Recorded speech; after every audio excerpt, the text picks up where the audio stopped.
Hello, my name's Chris Barron. I had an ancestor, J.P.W. Gearhart, who fought in the 54th Pennsylvania.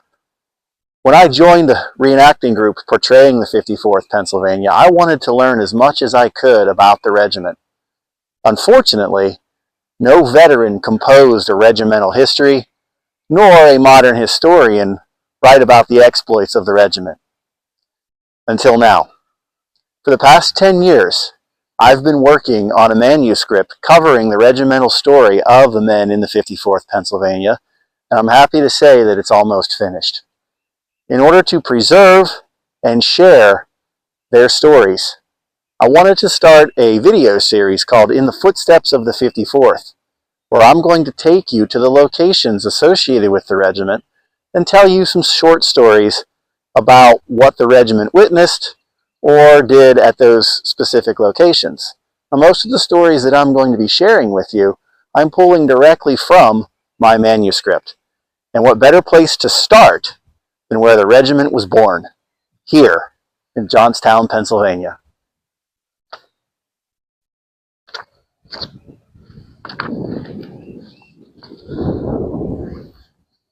So we're standing here above the city of Johnstown, where early settlers first established a small settlement at the confluence of the Little Conemaugh and Stony Creek rivers. You can see the Little Conemaugh in front of us there. The Stony Creek is at the bottom of the hill, just out of our view. The city of Johnstown grew up around the Cambria Iron Company, which opened the first mill in 1852. Soon, they operated 5 different sites in and around Johnstown, one of which you can see directly in front of us. Along with the mills came the mines and other industries to support the Cambria Iron Company, while the rest of the county remained predominantly agricultural.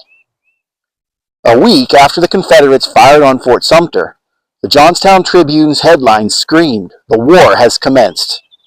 The article continued, "Thus the first blow in a conflict, the end whereof no man can see, but has been struck, and victory perches on the banners of traitors." Then the newspaper called for the free men of the North, forgetting everything else, respond to their challenge to the tented field, and show them the Union must and shall be preserved.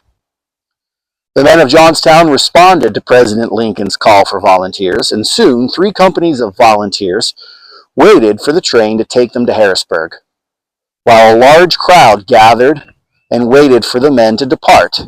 Many a gallant member of the infantry taking a last kiss from the cheek of the girl he loved. Many a husband and father brushing away a tear for the wife and children from whom the most sternest of all manly duties required him to part. At Harrisburg, the companies mustered into federal service as members of the 3rd Pennsylvania Infantry, a 3-month regiment.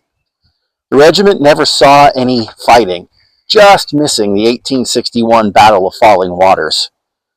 On the trains heading home, many of the men vowed to re-enlist.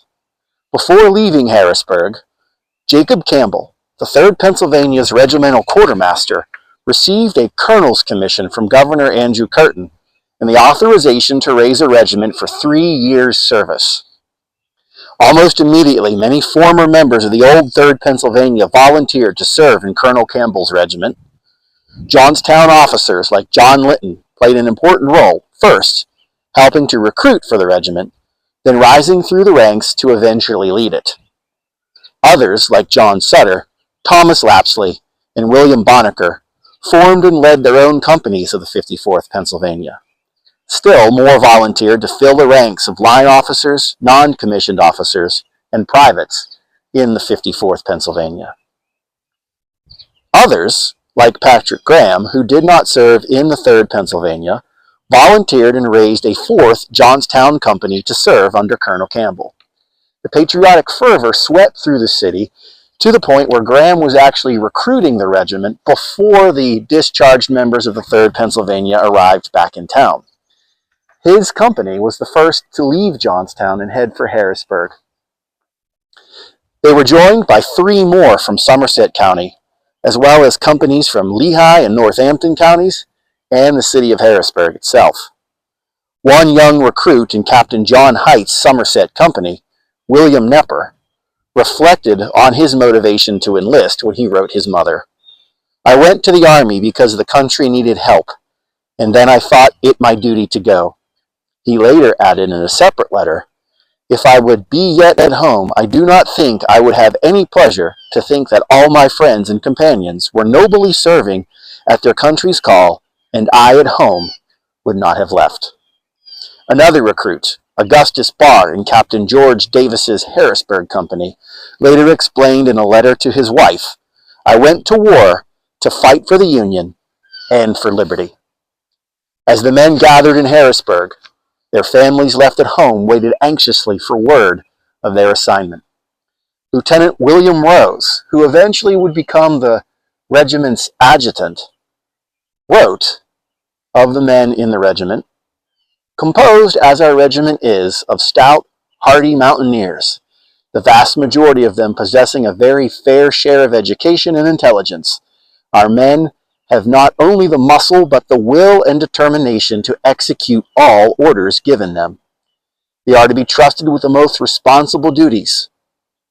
Lieutenant Rose continued, "Mingled with us are the lively, chivalrous Irishmen, who fight nobly, bravely, in any other but their own native land. The stern, valiant Germans, who are ever ready to strike a blow for freedom. The self-reliant Englishmen, and the blithe Welshmen, combining as we do the impetuosity of the French with a stubborn valor of the English and German troops. I feel fully satisfied to venture my prediction that when the tug comes, the 54th will do its work with a will." That will conclude the first episode of In the Footsteps of the 54th. I hope you enjoyed it, and please check back for more videos in the future.